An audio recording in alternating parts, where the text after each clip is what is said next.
one, ang humanami, and ang letter, na-signan na. So, let's go. Sabado, final na.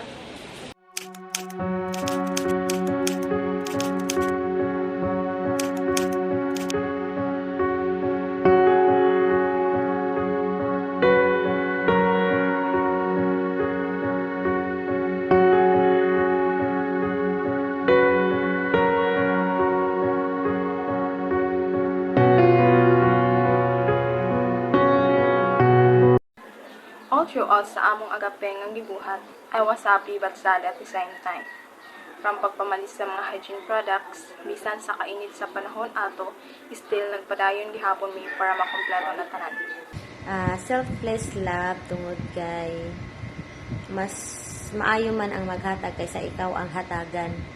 O diha nakita pud namo ang pagtinabangay nga bisag andam na mo isakripisyo ang gamay lang tuod gamay nga amount pero kasi kinasing-kasing namo nga amot-amutan para makatabang pod ni sa mga pasyente sa St. Paul.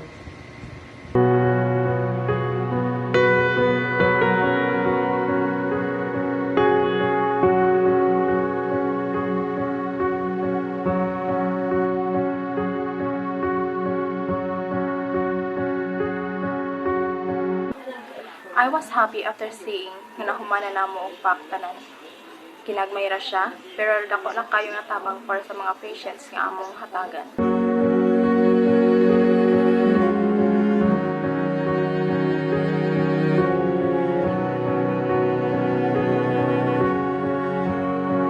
We are able to realize that this is not just about a feeling or emotion.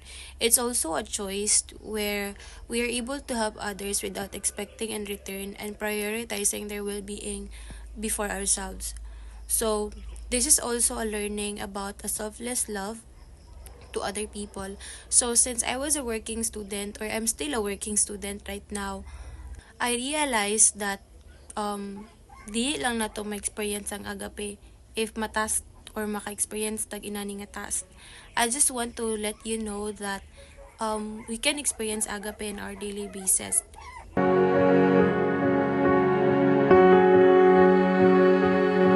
I was able to realize that there's a lot of sacrifices that we have to do if we need to help others. So, naman tay choice nga dili mo tabang, napud tay choice nga mo tabang. So, since gipili na ko ang motabang, it gives me a different kind of emotion nga sada kayo makatabang sa laing tao samot na gikan sa imuhang hinaguan, gikan sa imuhang own pocket. So, since I'm earning for my own self, seeing other people nga ga-struggle then naka-help ko, that will give me a lot of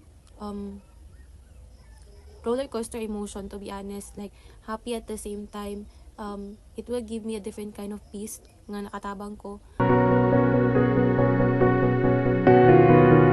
That day, I truly understood the real meaning of agape, unconditional love, and service without expecting anything in return.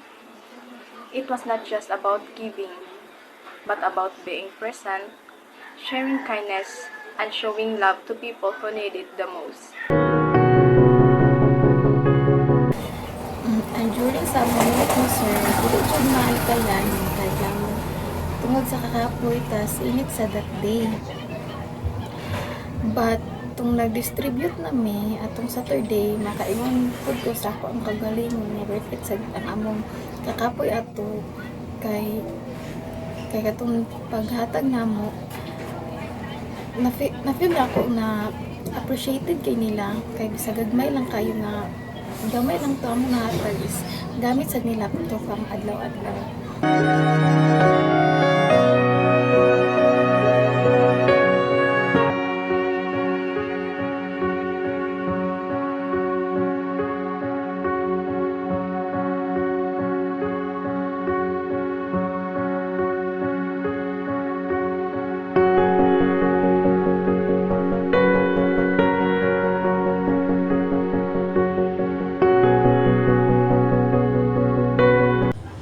Sa among gibuhat nga agape, last Saturday, May 24, 2025 is naghatag mi og hygiene kit sa mga patient dito sa St. Paul Hospital.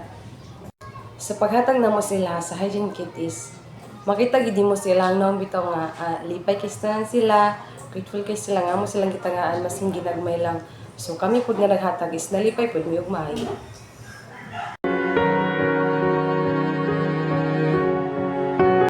Tas that day po dayon is na sabtan ako maayo nga ang agapi di ay is dili lang siya about sa unconditional love.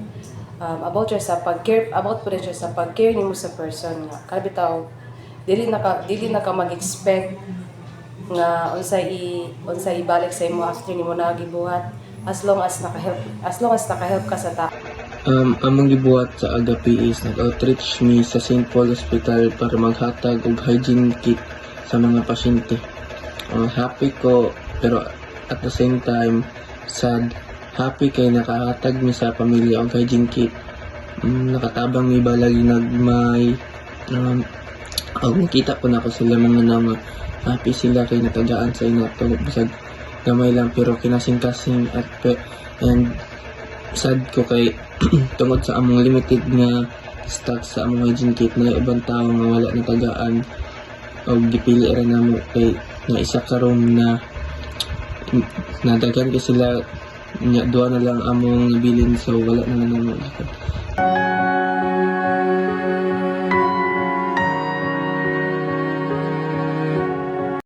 Para sa ako, sa among Agape project, I feel happy na nakatabang ko bahala gamay, but still nakita gyapon ako ilang kalipay while ginahatag na mong hygiene kit. Seeing their smile despite of their hardship is inspiring. And not letting hardship stop you from having hope in life. Those sacrifices that I did and we did as a group are worth it, seeing smile on their faces.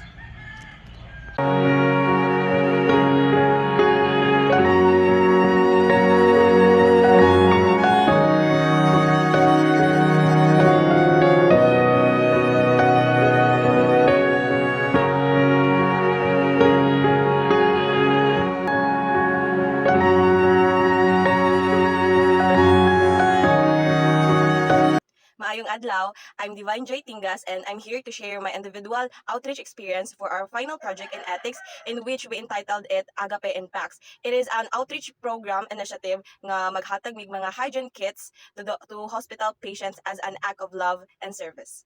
Nangutana lang sila about sa among outreach nga pagabuhaton and luckily na giganahan si Dr. Ben about sa among initiative nga gibuhat kay matud pa yang giingon nga kanang this is very nice no kay bisan daw tuod gamay pa pero dako na gid to siyang tabang kay especially katong mga walay dala like toothbrush, sabon humot, like something in ana. So dako na gid kay to siyang tabang mga necessary needs lang nila. So yes no, so to be honest, morning pa lang sa May 24, 2025, I woke up with a heavy heart. So nag-note ko sa messenger nga heavy heart. So mo to siya mata hinuktok gamay and I realized nga mubalik na pod sa hospital which kana nga place give me of some painful memories because I just want to share na so 8 months ago man gud I had a traumatic experience sa hospital nga dili nang ta ko gusto dili siya balikan but gusto na ko nga marag dili lang siya storyahan. So because of that realization niabot din sa akong unahon na hospital na sad ma-emotional na sad ta ani no. So stepping back in that environment kay gabroth gid siya wave of emotions nga dili jud malikayan no even though 8 months ago na still fresh gihapon. So yes no pag abot na mo sa St. Paul Hospital in Taguluan so pag sulod na mi and di ba pag sulod na ninyo is na ay gate and then makita na din ninyo diretso ang emergency room. So the moment pa lang I entered sa gate no kita na dayon ako ang mga patients na sa emergency room nga galay naghigda sa hospital bed nga makita gid nimo sila nga in pain jud kay sila and napay lang mga watchers nga klaro gid kay nimo nga way mga tulog dili na pod nga moment ni flashbacks na pod sa ako ang tong nahitabo sa 8 months ago ako man gud ang watchers akong mama so ano bitaw dili malikayan pero makakuan ka nang ma-feel nimo ba as watcher bitaw nga bisag dili dili man tuod ikaw ang in pain, pero ikaw as nagbantay, sakitan ka kay kuan. Kung pwede bitaw maingon nimo nga, Lord, pwede akuan na lang niyang ginabatik kay. Pwede kuan, pwede ako na lang, something ingana bitaw. So pagkakita nako sa mga watcher is gikumot jud akong dughan. I already expected jud nga ang hospital kay busy, and yeah, hospital na siya, and ang atmosphere is very very very heavy jud. Labi na makita jud nimo ang mga patients nga in pain jud. Dili man noon tuod nila masulti, but you can see it in their eyes. And also sa watcher, makita nimo nga bisan sila ga watcher lang, makita nimo nga nasakitan pud sila sa ilang loved ones nga naa sa hospital. After that, we proceeded na to pediatrics ward nga wherein about there were about 4 young patients no nga. So ako man ang nakahawid sa consent form. So ako na ang una ni sulod. So I introduced myself, na taga-asa mi, unsa ni all about, and of course ang consent form appeal sa akong gi-explain, and of course my other co-members no, my co-group mates rather, start na pud sila og panghatag, and the patients nga mag-assist bitaw sa pag-fill up sa mga consent forms. First, I introduced myself. So ako pud ang first nga nag-distribute sa among hygiene kits, and ano bitaw, while we began distributing hygiene kits nga, ano bitaw, everything felt fulfillment like at that moment gyud. Ano bitaw, sada kay sa feeling nga bisan ginagmay ra tuod makatabang ka. So, the emotions become overwhelming katong when the time nga we moved to another ward now. I don't know unsay pangalan sa ward, but kami bitong filled with elderly patients bitaw na adad to like six na sila dadto, and I couldn't help but nag-burst jud ko, naghilak jud ko ato nga time kay flashbacks na sad. Si mama na pud ako nahuna-hunaan, and one of my group mates niadto siya sa kuha, and gipath niya akong back bitaw nga okay lang, tahan na, gi-comfort ko niya.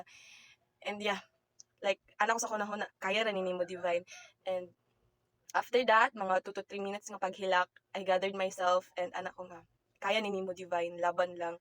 And I gathered myself and continue with the task. For my ethics reflection, no, I connected this experience to Module 1, Metaphors of Moral Standards. So specifically, the third metaphor, which is the model for an art class.